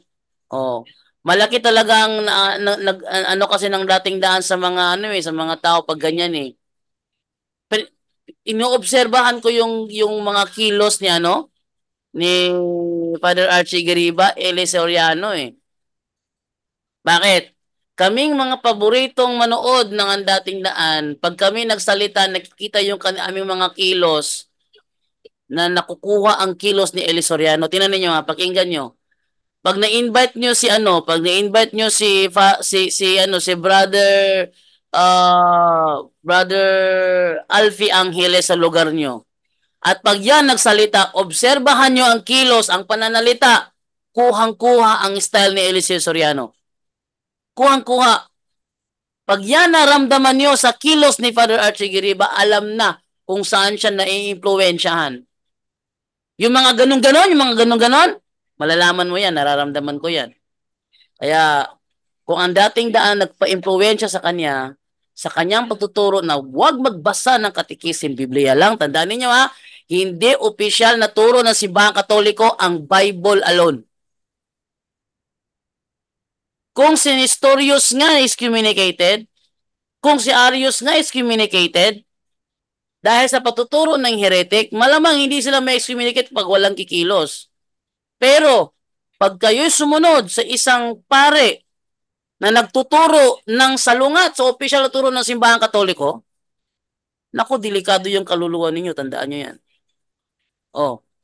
At kung sakali na merong dyan na makipag sa amin, totoo ba sinasabi ninyo, may dokumento kami? Dapat bang maniwala, mag-aral ng katikisim, tanggapin ng katikisim, meron kami dokumento. Tapos siyang hanapan namin saan itinuro ng Simbahang Katoliko, huwag na kayong magbasa ng katikisim. Kung makapaglabas ba ng dokumento itong si Father Archie Gariba. Huwag kayong magpapaniwala sa mga ganyan pare. Alam niyo yung ganyan, tinan nyo, mabangong siya sa mga sulpot. The 700 Club, mabangong si Father Archie doon. Sobrang bango niya doon. Alin pa, yung mga post niya, nire-upload ng mga sulpot, sasabihin nila, eto yung tunay na pare. Rajando. Pero, tandaan ninyo, ang aming ginagawa rito, with official doctrine lang, official para hindi kami ano ba tawag sa tagal nung mapaso? Para hindi kami magkamali rito. Yun lang, official na turo lang sa amin. Brother Wendell, tinawag mo. May nag-comment dito, babasahin ko muna.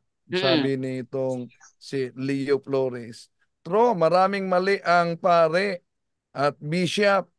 si Pope John Paul nasa impyerno na. O, sabi ni Leo Flores. O na kung sinabi niya na si Pope John Paul ay nasa impyerno na, bakit? May connection ka ba sa impyerno? Ha? Kung tingnan natin, yung nagsasabi na si Pope John Paul ay nasa impyerno, isang born again yon, no? Na si Ano yun? Risa Sombrano. Born Oo. again yan, anti-katoliko. Kaya yun ang naniniwalaan din nila na nasa impyerno na. So ang tanong, ang born again ba may connection sa impyerno? Kung Biblia lang ang pinaniniwalaan nila, o na, kung ang Katoliko ay mali, ibalik natin sa kanila, bakit tinanggap ninyo ang division ng chapters and verses sa Biblia na gawa ng simbahang Katoliko? Bakit tinanggap ninyo at kinopya ang kalendaryo ng simbahang Katoliko ni Pope Gregory XIII? Dapat magawa kayo ng sarili ninyo. Yan po, Brad Jando. Basta yun sa amin, ano? Kami dito, ito lang siguro yung masasabi ko talaga na programa na very proud na naging kabilang ako. Isa ako sa naging reason kaya nabuo ang programang ito. Very proud ako sabihin sa inyo. Sa mga kasamahan nating co-host, Brother Angel Santos, Brother Winnie Talibong, Brother Junre, pag kami nagsalita rito, may dokumento. Kaya pag sinabi, sino paniniwalaan nyo? Yung mga puto-punto niya na mga laiko lang yan o si Father Archie Garibang nagsasalita? Pag walang dokumento, huwag nyong paniwalaan yun. Kami may dokumento kami rito. Kaya ako nakikinig yun si Father Archie Gariba. Pwede ka bang maglabas ng official Catholic document na sinabi huwag magbasa ng Catholic Catechism para paniwalaan ka namin? O, yan na. Parating nyo itong aking linyang ito. Parating nyo ito kay Father Archie Gariba na meron bang official teaching ang simbahang Katoliko na huwag ka nang magbasa ng Catechism, Biblia lang? Pag meron, baka maniwala pa ako.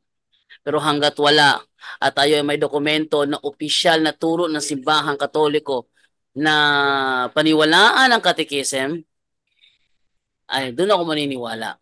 Okay, so alas 10 na po, Ate Rolet. Pasensya na po, Ate Rolet. Nasa pa ni Ate Edo si Ate Rolet eh. Alas 10 na po ng gabi, so kailangan na po natin siguro na magpahinga. Ate Rolet, bukas naman ulit, ano? Brother Alvin Isola and Brother Niel, bukas na lang ulit ng gabi. Total, lagi naman tayo nandito sa ating programa, punto por punto. Ang mahalaga sa atin dito, matuto. No, matuto tayo. Magsaliksik, mag-aral. Di bale ng mahirap tayo sa buhay. At least, hindi tayo naluloko sa reliyon. Okay? So, atin ang ibigay sa ating makasama para sa kanilang pasasalamat at ating unahin si Brother Aljan Bagatnan. Brother Aljan, nandiyan ka pa? Yes, bro, Jando. Narinig ako, bro? Okay, go ahead, bro. Yes, ayun. Una-una, salamat sa Diyos at nakapagtapos naman po tayo ng programa kahit wala tayong naitulong sa ngayon. Pero babawi tayo sa sunod, mga kapatid. Asensya na po. At ayun lang po. Thank you so much and God bless us all. Back to you, Brother Jando. Okay, ito namang ibigay naman kay Brother Romel Palma ng Iloilo. Brother Romel. Alright, Jana, maraming salamat po no, sa ating Panginoon na walang sawa po na palaging nagsusubaybay ay nag-aantabay no, sa atin po at sa lahat po ng mga kapatid natin na nagsusubaybay at nag-aantabay po sa atin gabi-gabi sa Worldwide Catholic Bible Study. Maraming salamat po sa inyong lahat mga kapatid. Sa lahat po ng mga nakapasok dito sa ating YouTube channel, no, sina Jimmy Lynn Aurea, Ferg sa Passion, Shalom, Santo Benedicto, Tridom, Cora Bertomen, Julio, Francisco, Eden Au, Pamela Ungco, Esperanza, Renon, Aida at sa lahat po naman nakapasok din po sa ating Facebook page. Maraming salamat po sa inyo mga kapatid. Patuloy po kayo sa pagsaliksik ng ating pananampalataya upang mas lalo pa po tayong makaunawa at nawa ay patuloy po natin ibahagi ang ating mga nalaman at maging sagot po tayo sa simbahan kung saan po ay ang ating tugon ay ang ebanghelisasyon na kinakailangan ng atin pong simbahan. Sa Diyos po ang lahat ng papuri, magpakailanman. Back to you, Brother Jando.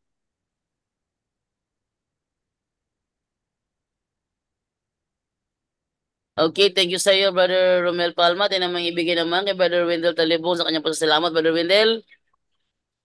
Okay. May nag-message dito, balik si sabi ni Leo Flores, Bible lang ang kailangang basahin. Kaya kung yun ang turo nila, Bible alone, una, saan mabasa ang salitang Bible alone o sola scriptura? Saan mabasa yung sinabing Bible lang ang kailangang basahin? Di po ba yung kanilang aral na Bible lang ang kailangang basahin? Di yan mabasa sa Biblia, imbento nila yan. So maraming salamat sa lahat at ngayong June 8, kita-kita tayo sa CFD National Convention sa Antipolo. Ngunit hanggang June 8 lang ako dahil June 9, nasa Iloilo kami ni Father Darwin Gitgano. Okay, sabi nila, Biblia lang ang basahin. Kung tama kayo, bakit si Jose gumamit ng aklat ni Haser? Kung tama kayo, bakit si Jose mismo gumamit ng referensya? Di pakita, ayan Josue 10:13, sabi ni Josue mismo, tumigil nga ang araw at hindi gumalaw ang buwan hanggang sa matalo ng mga Israelita ang kanilang mga kaaway. Hindi ba't nasusulat ito sa aklat ni Haser? Yan tanong, yung aklat ba ni Haser bahagi ng Biblia? Alam nyo, turo minsan ni Eli Soriano, naging bahagi ng Biblia ang aklat ni Haser Tinanggal lang daw. Kailan kaya nangyari ng aklat ni Haser naging bahagi ng Biblia? Brajando, pakibasa din ang Job chapter 8 verse 8 sa The Living Bible. Ito, Job chapter 8 verse 8, ang sabi naman ay ganito. Ayan, read the history books and see. Nakita nyo? Read the history books and see. Tapos sabihin nyo, Biblia lang ang basahin. Sino maniniwala sa inyo? Sinasabi ko na nga ba sa inyo di ba? Itong punto por punto, dokumentado ang mga sagot dito. Hindi kami nagngangawa-ngawa ng walang ebidensya gaya mo. Flores? Hindi kami ngumangawa dito, Flores, ng walang ebidensya gaya mo. Kami dito, pag nagsalita, may dokumento. Biblia na mismo ang nagsabi. Si Jose, gumamit ng referensya, aklat ni Haser. Tapos kami, bawal gumamit ng referensya. Ikaw talaga. Atin namang ibigay ngayon kay Brother John rin naman sa kanyang pasasalamat. Brother John rin, makakapagsalita ka pa. Brother John rin. Hindi na to. Okay, Brother Angel na lang. Brother Angel ng Japan. Bible alone lang pala Ba't nakikinig kayo kay pastor? Hindi magbasa na lang kayo.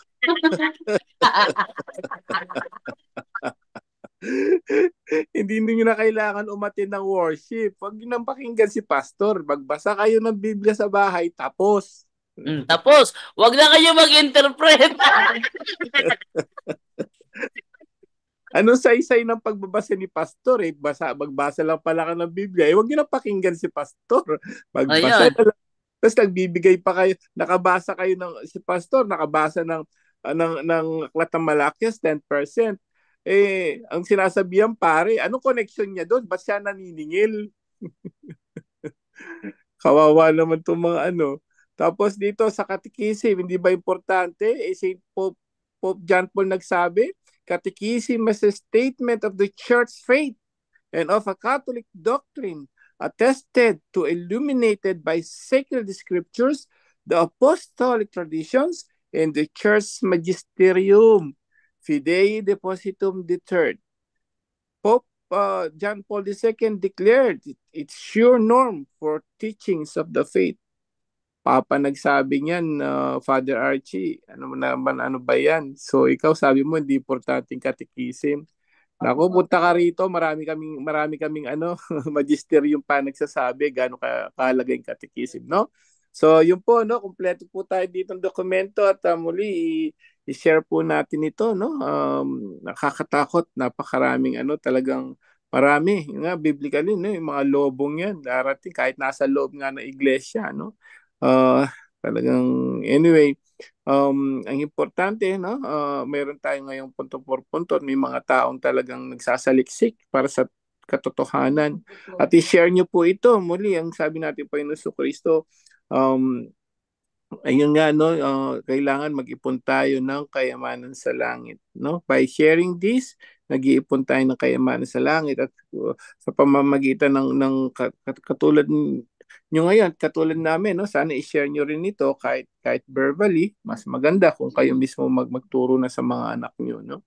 At pabaon last huli po, no, para para mga bago tayo matulog, bago magtrabaho, ang sabi ni Jesus, no, ang dapat daw, sabi, ang mga gustong mamuno ay dapat paglilingkod muna, no? Dahil sabi niya, ang anak ng tao ay pumunta rito, no, hindi para paglingkuran siya, kundi para maglingkod. So sana po maglingkod na po tayo kay Lord, no? Make time. More time on spiritual. Hindi doon sa temporal lang, no? Spiritual is eternity. Kailangan po yung pangkabilang buhay na ang i-focus natin sa buhay natin. Yun lang po, no? Ay marami tayong natutunan ngayong gabing ito. To God be the glory. Salamat po. Back to you, Bro Jando. Good night, everyone. So, kung Bible alone lang, ay wag na kayong makinig kay Pastor. Bible alone lang. Magbasa na lang kayo ng Biblia. Back to you, Bro Jando. Good night, everyone. Okay, thank you sa iyo, Brother Angel Santos, at sa lahat ng mga nanonood sa ating programa dito sa Punto por Punto. Maraming salamat po sa inyong pagsubaybay sa ating programa, sa mga Katoliko na willing talaga matuto. Thank you po sa inyo. At ngayon po is kailangan na po natin na mag-goodbye na dahil gabing-gabi na. Babay na po sa inyong lahat.